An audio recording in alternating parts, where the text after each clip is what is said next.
Hello Year 5 and 6. Today's lesson we're going to be looking at volume and capacity. We've learned that some units like milliliters or mils are better for measuring small things like glasses and cups, and liters are better for bigger things like water urns or containers. We also looked at centimeters and meters and converting from mils and liters to measure volume.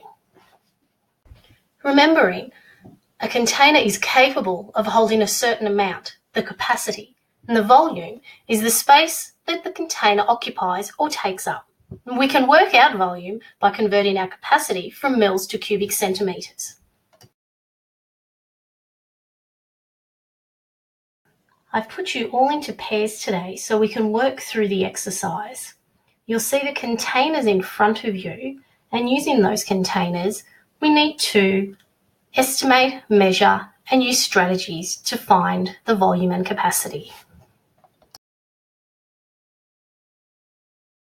Once you're happy with your measuring, use the water to work out exactly how much the containers hold, their capacity.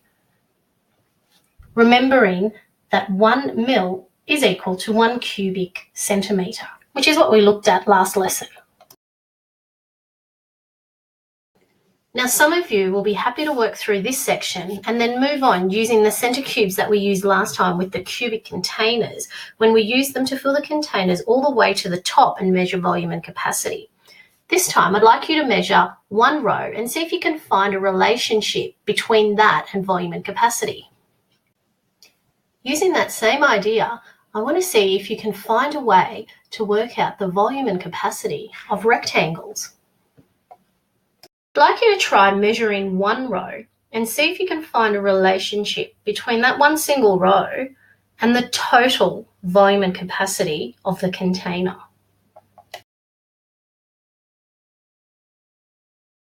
If we're superstar workers today, we may have time to look at displacement using the solid cube, but we'll be working through that in the next lesson.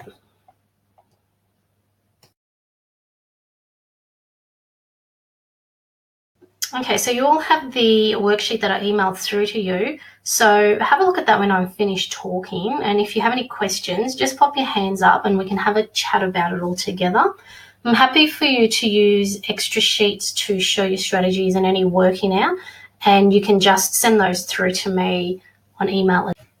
Okay, so to finish off the lesson before we head out to lunch, we'll move over to the whiteboard and use working it out.